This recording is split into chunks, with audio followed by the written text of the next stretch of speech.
এখন হচ্ছে আম পাকার সিজন। আম পাকার সিজনে আমরা কিন্তু সকলেই আম পছন্দ করি। অনেকেই কিন্তু বাজার থেকে পাকা আম কিনে খেতে ভয় পান। অনেক অসাধু ব্যবসায়ী আছে যারা আম পাকানোর জন্য বিভিন্ন রকম কেমিক্যাল কিন্তু ইউজ করে থাকে, আর এই কেমিক্যালটার ভয়ে কিন্তু আমরা অনেকেই পাকা আম খাই না। আমরা বাগান থেকে যদি আমটা সংগ্রহ করি, এটা যদি হয় পাকা আম, তাহলে কিন্তু কেমিক্যালের ভয়টা অনেকটা কম থাকে। দ্বিতীয়ত, যখন আমরা বাগানে যাব, কাঁচা আম সংগ্রহ করা হয়, করে সেটা যদি বাসায় এনে হট ওয়াটার ট্রিটমেন্ট দেওয়া হয়, তাহলে কি হবে যে আপনি কিছু পাকা আম নিয়ে আসলেন, কিছু কাঁচা আম নিয়ে আসলেন।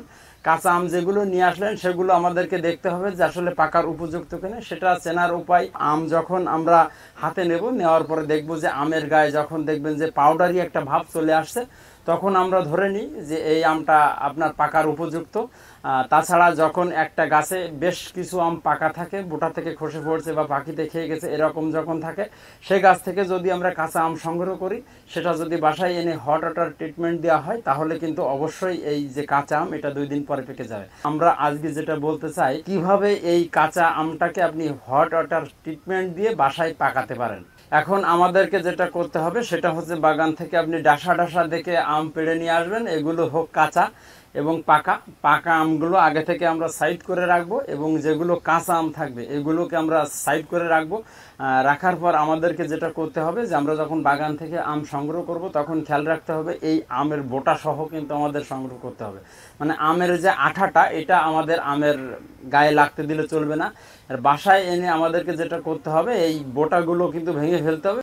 মুখটা নিচের দিকে দিয়ে রাখি, এবং নিচে আমরা যদি কাপড় বিছিয়ে দিই, তাহলে আঠাটা কিন্তু কাপড়ে শুষে নেবে। আমাদেরকে 55 ডিগ্রি তাপমাত্রা যে গরম পানি, এটা সংগ্রহ করতে হবে। কুসুম গরম পানিকে বলা হয়।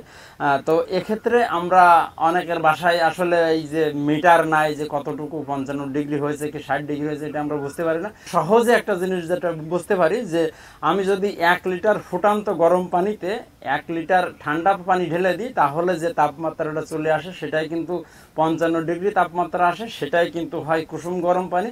তো আমরা এই রকম গরম পানিতে আমরা এই যে বাগান থেকে যে আমগুলো সংগ্রহ করেছি, এর বোটা থেকে আঠা উন্মুক্ত হয়ে গেছে, যাওয়ার পর এই আমটা আমরা এই যে পানির ভিতরে মোটামুটি 5 থেকে 7 মিনিট কিন্তু ফেলে রাখবো। 7 মিনিট পর এগুলো সুন্দর করে ওই পানি দিয়েই সুন্দর করে ধুয়ে ফেলতে হবে।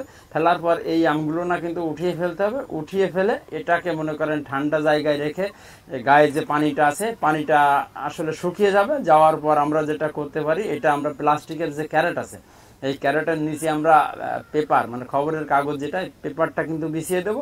দেওয়ার পর ওখানে যদি আমরা রেখে দিই, তাহলে দেখবেন 2 থেকে 3 দিন পর এখান থেকে কিন্তু আম পাকা শুরু হয়ে গিয়েছে। যদি আপনি মানে খুব ব্যস্ততার সহিত বলেন যে আমি খুব দ্রুত এই আমগুলো পাকাতে চাই, সেক্ষেত্রে যেটা করতে হবে, পেপারটা আছে সেটা দিয়ে আমরা যদি এয়ার টাইট করে রাখি, তাহলে 2 থেকে 3 দিনের ভিতরে কিন্তু আম পাকা শুরু হয়ে যাবে। আপনি পরিপক্ক আম খেতে পারবেন। 2 দিন পরে আমাদেরকে যেটা করতে হবে, আমার উপরে যে পেপারটা আছে, পেপারটা কিন্তু আপনার সরিয়ে ফেলতে হবে, যে এয়ার টাইট আর থাকবে না, তখন কিন্তু উন্মুক্ত একটু আলো বাতাস পাবে। তাহলে যেটা হবে যে আপনি বাগান থেকে যে আম সংগ্রহ করেছিলেন, পাকা যেগুলো আম, সেগুলো খেতে খেতে 2 দিন সময় লেগে যাবে। আর যেগুলো কাঁচা আম আছে, 2 থেকে 3 দিন পর দেখতে পাবেন ও থেকে কিছু কিছু আম কিন্তু পাকা শুরু হবে। ওখান থেকে যদি আমরা পাকা আম খাই, তাহলে আমরা কিন্তু অবশ্যই বিষমুক্ত এই যে আম, এটা কিন্তু আমরা খেতে পারবো। শুধু দর্শক, স্বল্প সময় কিভাবে হট ওয়াটার ট্রিটমেন্ট দিয়ে বাড়িতে এই কাঁচা আম আপনি পরিপক্ক করতে পারেন, এটা দেখানোর জন্য চেষ্টা করলাম। তো এতক্ষণ আমাদের সঙ্গে সময় দেওয়ার জন্য আপনাদেরকে অসংখ্য ধন্যবাদ জানিয়ে আমরা আমাদের প্রতিবেদন এখানে শেষ করছি। ভালো থাকবেন, সুস্থ থাকবেন।